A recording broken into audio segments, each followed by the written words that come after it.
우리가 믿는 기독교는 관념이 아니라 실제적인 종교입니다. 구체적인 삶의 현장을 떠난 종교는 그 의미가 없습니다. 일상의 삶이 변하지 않는 신앙생활이라는 것은 참으로 무의미하다 할 수 있습니다. 우리 부활소망교회에서 메시지와 나눔을 통해서 가장 많이 사용하는 단어가 있습니다. 그것은 바로 사랑과 순종입니다. 그런데 그만큼이나 자주 사용하며 서로의 경각심을 일으키는 단어가 있습니다. 그것은 바로 변화입니다. 성숙이라고도 말할 수 있습니다. 우리는 매주일 모여서 하나님 말씀을 듣습니다. 그리고 나눔을 통해서 우리 삶이 말씀으로 인하여 변하고 있는지를 점검합니다. 듣고 있는 말씀으로 삶이 바뀌지 아니하면 자신을 속이고 있다라고 오늘 본문에서 야고보 사도는 말합니다. 그래서 야고보 사도는 듣기만 하지 말라고 권면합니다. 누가복음에서는 예수님도 자신을 잉태하고 젖을 먹인 여인보다 말씀을 실행하는 자가 더 복이 있다라고 선언했습니다. 야고보 사도에 의하면 이 축복은 자유하게 하는 온전한 율법을 깊이 들여다보는 데서 시작된다라고 말했습니다. 그러므로 그리스도인이라면 항상 율법을 들여다보고 싶어 해야 합니다. 말씀에 깊이 묵상하고 싶은 마음이 일어나야 합니다. 이런 성도들을 향해서 성경은 그 행하는 모든 일에 형통할 것이다 라고 말하고 있습니다. 하나님께서는 야고보 사도를 통해서 우리 자신을 점검하도록 하고 있습니다. 오늘 본문 26절의 시작은 누구든지라는 단어로 시작합니다. 우리가 목사들이든 장로든 누구든 상관없습니다. 오래 믿은 사람이든 처음 교회에 나오는 사람이든 각자가 자기의 신앙생활을 살피도록 본문은 요구하고 있습니다. 누구도 예외가 없다라는 말로 누구든지라고 시작하고 있는 것입니다. 그래서 26절과 27절을 통해서 대조적인 두 형태의 종교생활, 신앙생활을 부각시키고 있습니다. 야고보 사도는 두 형태의 신앙생활을 대조시켜서 어떤 것이 거짓 경건이고 또 어떤 것이 참된 경건인지를 말하고 있습니다. 먼저 거짓 경건을 살펴보겠습니다. 26절의 말씀입니다. 누구든지 스스로 경건하다 생각하며 자기 혀를 재갈 물리지 아니하고 자기 마음을 속이면 이 사람의 경건은 헛것이라. 거짓 경건의 특징은 스스로 경건하다고 생각하는 것이랍니다. 말하자면 스스로 신앙이 좋다고 평가하는 것입니다. 여기서 경건하다라는 것은 예배 형식이나 종교적인 의식을 준수하고 의무를 수행하는 것 등 세세한 주의를 나타내는 것을 말합니다. 그런 항목을 살펴보면 상당히 그럴듯해 보입니다. 매주일 교회에 출석하는 것이라든지 주일 헌금을 드린다든지 끼니마다 빠지지 않고 식사 기도를 드리는 것, 종교적인 의식을 행하는 것을 보면 이러한 자기평가에 근거가 있습니다. 교회 왔을 때 우리 옷차림을 본다든지 예배를 드릴 때 우리 모습을 보면 경건해 보이기도 합니다. 공적 예배에 사용하는 말씨를 보아도 아주 경건해 보일 수 있습니다. 그러나 오늘 야고보 사도는 그런 것으로 경건의 실체를 파악하고 있지 않습니다. 교회 안에서 예배드리는 우리의 언행이나 모습을 가지고 신앙이 참되다 거짓되다라고 구별하지 않고 있습니다. 종교적인 목적을 가지고 드리는 헌금의 액수나 교회 행사에 참여하는 열심을 가지고도 신앙이 있는지 없는지를 구분하지 않습니다. 교회 안에서의 처신이 아니라 거리와 시장에서의 우리의 모습을 가지고 판단하라고 하는 것입니다. 특별한 종교의식에서가 아니라 일상적인 삶에서 신앙이 있는지 없는지를 살피라는 것입니다. 거짓 경건이 폭로되는 구체적인 자리가 일상적인 언어 생활이라고 말하고 있습니다. 그래서 기도를 통해서 경건의 진위를 판정시키는 것은, 짓는다는 것은 쉽지가 않습니다. 특히 기도를 드리는 태도나 말지로 보아서 거짓 경건의 정체를 가려내기는 힘듭니다. 하나님의 지혜는 야고보 사도를 통해서 우리를 바로 세상 밖으로, 예배당 밖으로 이끌어냅니다. 모든 종교의식과 계율을 떠나서 몹시 일상적인 삶의 한복판으로 우리를 데려가고 있습니다. 그곳을 한 사람의 신앙 여부를 판정지을 장소로 선택하고 있는 것입니다. 거짓 경건의 정체는 거기에서 비로소 나타난다는 것입니다. 거짓 경건과 참된 경건을 가늠하는 시금석으로 혀를 제갈 먹이는 것으로 삼고 있습니다.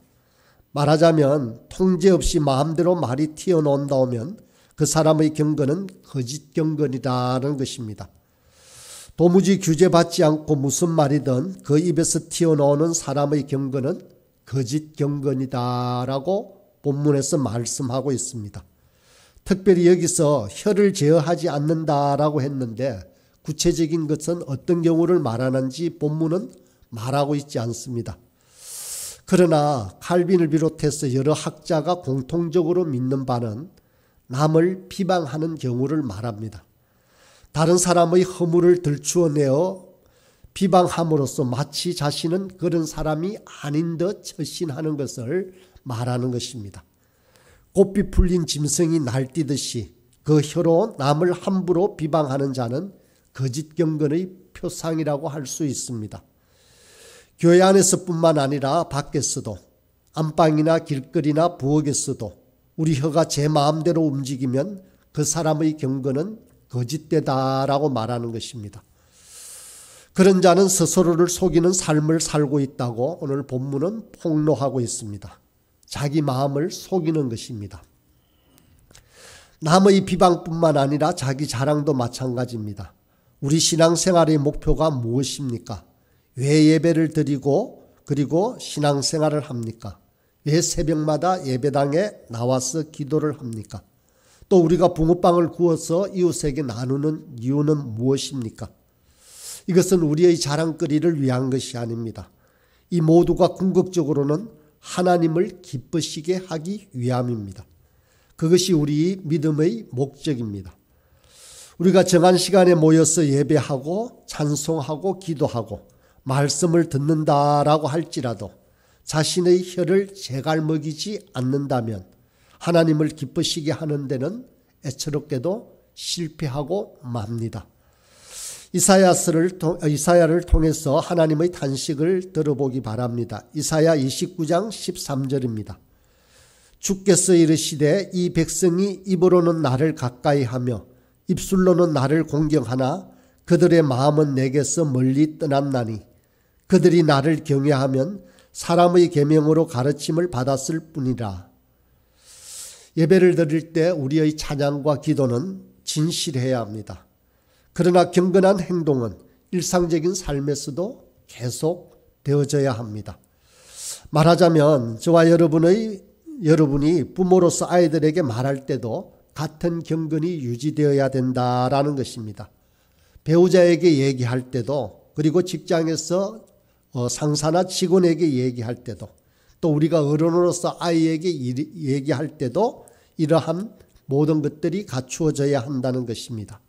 항상 그 경건을 유지할 수가 있어야 합니다. 이어서 야고보 사도는 참된 경건이 무엇인지를 소개하고 있습니다. 27절입니다. 하나님 아버지 앞에서 정결하고 더러움이 없는 경건은 곧 고아와 과부를 그 환난 중에 돌보고 또 자기를 지켜 새 속에 물들지 아니하는 그것이니라. 참된 경건이 결정되는 곳이 어디입니까? 자신의 마음속도 아니고 다른 사람이 보는 것도 아닙니다. 궁극적으로 경건이 판단되는 것은 바로 하나님 아버지 앞입니다. 겉으로 경건한 표정을 짓고 앉아있는 것이 문제가 아니라 하나님 아버지께서 어떻게 보시느냐에 있다는 것입니다. 경건한 표정은 내용 없이 지으면 지을수록 어쩌면 하나님 앞에 하나님 보시기에는 더 가정스러울 수가 있습니다. 가사가 순수하면 순수할수록 거기에 우리의 진실이 담겨 있지 않다면 그만큼 더 가정한 찬송은 없을 것입니다.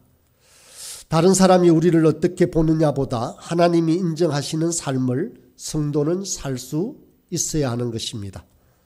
이런 삶은 오직 하나님을 아버지라고 부르는 사람만이 살아갈 수가 있습니다. 하늘에 계신 그 온전하신 분이 나의 아버지일 때에만 가능한 것입니다. 말에나 일에나 하나님 앞에서 처신하고 있는지를 우리는 잘 살펴보아야 합니다.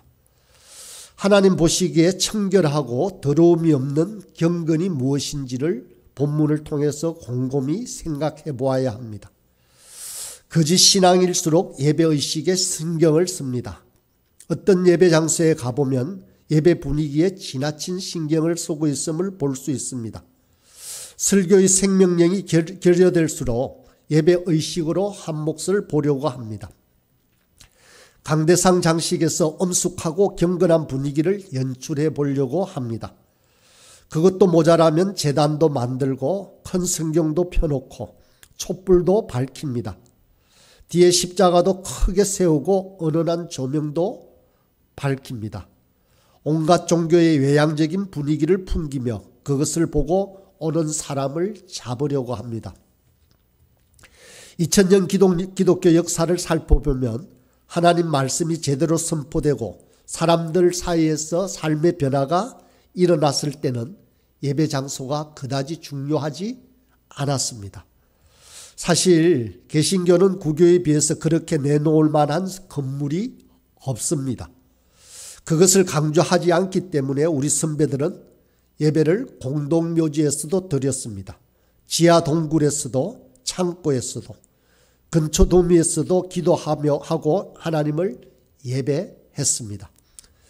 예배당 분위기와 예배 순서에서 웅장한 연출을 합니다. 그러나 분위기가 그럴듯할수록 그 내용이 실속이 또 그 진실이 뒤따르지 않을 수도 있습니다. 수천 수억 원을 들여서 파이프 오르간이나 전자 오르간을 준비하고 그럴듯한 목사 가운과 성가대 가운을 준비하더라도 예배드리는 사람들의 진실함이 빠진다면 하나님 보시기에 가정스러운 예배가 될 수 있다라고 본문은 가르치고 있습니다. 예배를 드릴 때는 믿음이 보입니다.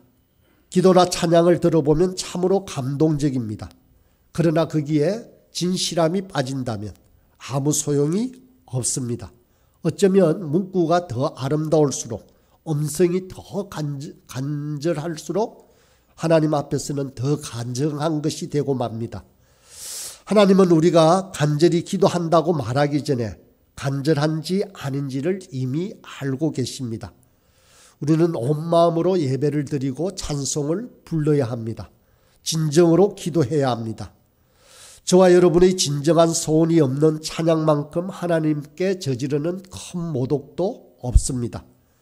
중심이 당기지 않는 기도만큼 가정스러운 것도 없다 할 수 있습니다. 우리의 신앙은 스스로의 판단이 아니라 하나님의 인정을 필요로 합니다. 그런데 그 하나님은 그 판단을 구체적인 삶의 현장에서 가지고 싶어 하십니다. 네가 나를 섬기고 싶은 진정한 욕구가 있다면 이 예배당이 아니라 바깥 세상에 나가서 보여달라라고 이렇게 말씀하시는 것입니다. 네 동료나 이웃을 실제로 섬기는 데서 네 신앙을 보여다오라고 하나님은 말씀하십니다. 성경은 구체적으로 고아와 과부를 돌아보는 것에 대해서 말씀하고 있습니다. 고아와 과부를 돌아보라고 해서 크리스마스 때 고아원이나 양로원을 찾아가 보라는 이야기가 아닙니다. 보고하기 위한 연례 행사 또한 결코 아닙니다. 세상에는 여러 계층의 사람이 있지만 하나님의 보시기에는 고아가 가장 불쌍하다고 여기셨습니다. 변호해 주거나 돌봐줄 사람이 아무도 없는 그들을 하나님은 불쌍히 여기셨습니다. 참된 경건은 관심의 대상이 그럴듯한 믿음의 형제를 대접하는 것에 나타나지 않습니다. 참된 경건이 확실히 나타나는 대상은 고아와 과부입니다. 참된 경건이 나타날 때에는 어려움에 봉착한 그들을 돌아볼 때입니다. 하나님 아버지께서 인정하실 만한 정결하고 더러움이 없는 경건은 곧 고아와 과부를 그 환난 중에 돌아보는 것이라고 오늘 본문은 말씀하고 있습니다. 경건이 그 모습을 드러낼 때는 어려움을 당하여 의지할 데 없는 자를 돌아보는 때입니다. 인간 세상에 도울 자 없는 자를 도우시는 하나님 아버지를 우리는 닮아야 합니다. 고아와 과부는 그 초대교회 당시에 있어서 가장 약자였습니다. 그러나 오늘 우리 시대에는 다릅니다. 여전히 고아는 사회적 약자이지만 오늘날 시대에는 또 다른 취약 계층이 많이 있습니다. 특별히 북쪽에서 목숨을 걸고 남쪽으로 내려온 북한 탈주민들이 그렇습니다.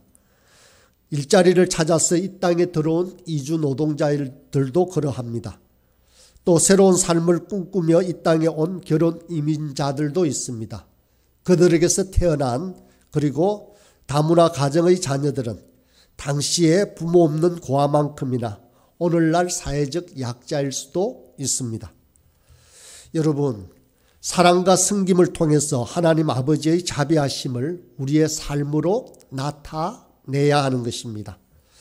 사람들이 우리 삶을 보고 우리가 믿는 하나님이 자비로우신 분이다라는 것을 알 수 있어야 합니다. 가진 것이 없고 돌봐줄 자가 없는 자를 불쌍히 여기시는 하나님 아버지의 성품이 우리에게서도 고스란히 나타나야 합니다. 우리의 신앙은 이웃을 향한 행동에서 보이는 동시에 우리 자신도 돌아보아야 한다라고 합니다.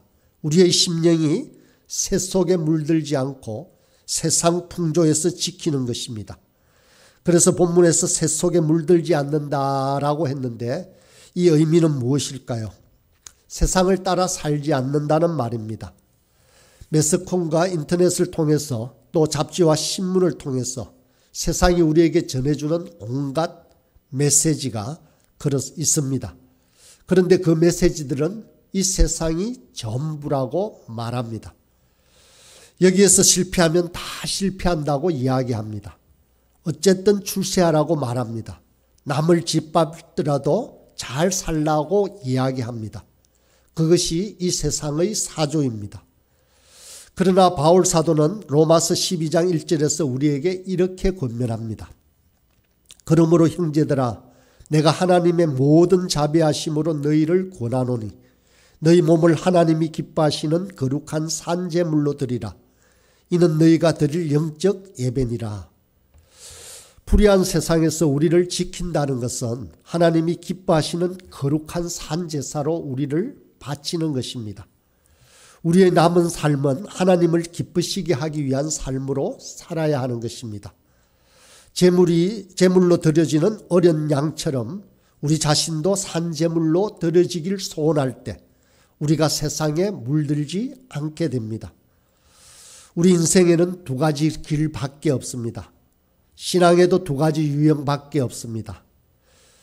거짓 경건이냐 참된 경건이냐, 거짓된 신앙이나 진실된 신앙이냐 하는 것입니다.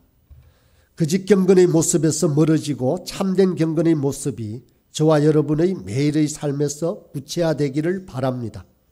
그러기 위해서는 우리의 마음의 소원만으로는 부족합니다. 그 참된 경건을 이루기 위한 삶을 살기 위해서 우리는 하나님을 의지해야만 합니다. 그래서 기도해야 합니다. 매일 우리를 기다리는 하나님 아버지 앞으로 나아가야 합니다. 그래서 큰 소리로 부르짖을 수 있어야 합니다. 우리의 마음에 소원하는 삶을 살아갈 능력을 강구해야만 합니다. 모쪼록 우리 하늘 아버지를 기쁘시게 하는 삶은 사모하는 자들에게서 성취되어집니다. 오늘도 간절히 부르짖는 저와 여러분의 삶이 되길 소원합니다.